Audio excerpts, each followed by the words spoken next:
Welcome to Estate Sale Eats, where I make a recipe from one of the home cooked recipes that I find at estate sales in the recipe cards that are left behind. I like to call this a new kind of soul food because I think that truly your family and all the recipes that come with it is that soul of the family. So I am going to be recreating some of these recipes that might have been forgotten. So the first recipe I'm going to be making here is from an estate sale that I went to on April 25th. This was from a couple who are Japanese. They were together for I think over 60 years. And she was I have all this written down, a bioengineer, and he actually worked on the Hubble telescope. Really cool stuff. So the first recipe I'm going to be making is this one that she printed out. This is called Outrigger ribs. This is by Mrs. Tabata, I'm assuming one of her friends. And this recipe was written down May 21st, 1968. So it's a pretty simple recipe, but it has the recipe for getting the ribs prepped as well as a ginger root barbecue sauce. So let's go ahead and make this.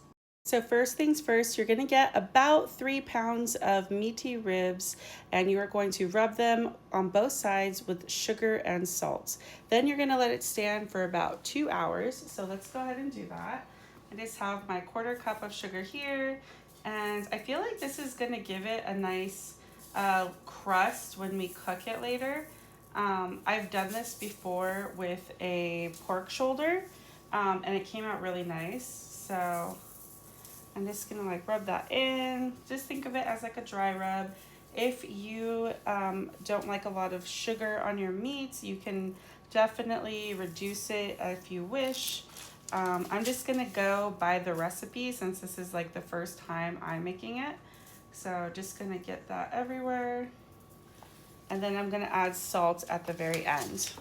All right, so now that that is in the fridge, I'm gonna make the ginger root barbecue sauce. And in parentheses, it says the ginger sauce adds a delightful aroma and a beautiful sheen. So first we're gonna add a 1/2 cup of soy sauce. I'm just gonna use a measuring cup to make things easier to measure out. So about 1/2 cup here. There we go. Is a 1/2 cup of ketchup. So any type of ketchup, I have an unsweetened one. And then we're gonna add 6 tablespoons of brown sugar, a 1/4 cup of vinegar, and 1 tablespoon of fresh grated ginger or 2 teaspoons of dry ginger. I have this already minced ginger, so I'm gonna add a tablespoon of this. But I think just so I can make sure that the measurements are correct, I'm gonna go ahead and add a 1/4 cup of vinegar. I'm using white wine vinegar here. Brown sugar and the ginger. So just 6 tablespoons of this. 1, 2, 6. 1 tablespoon of this ginger.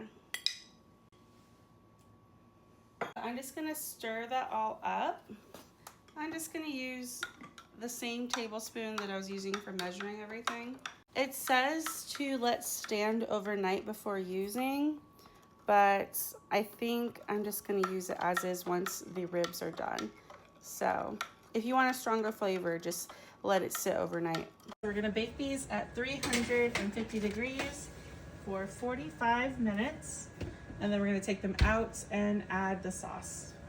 So it's been 45 minutes and I just took the ribs out. They smell amazing already, but I'm just gonna add our ginger root barbecue sauce now, giving this a little stir, and I'm just gonna pop that on. And I think these are gonna smell so good once I put them inside the oven.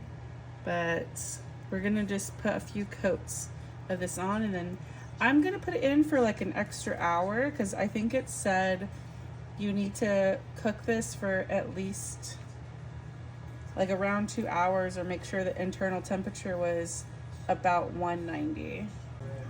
This is what the ribs look like. Gorgeous.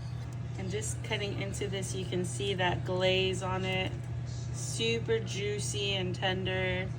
I ended up, after I put on the sauce, I ended up cooking it for about another, I want to say 45 minutes. At 30 minutes, I took it out and added an extra glaze, and then another 15 minutes. So yeah, about another 45 minutes after you add the sauce. But this is beautiful.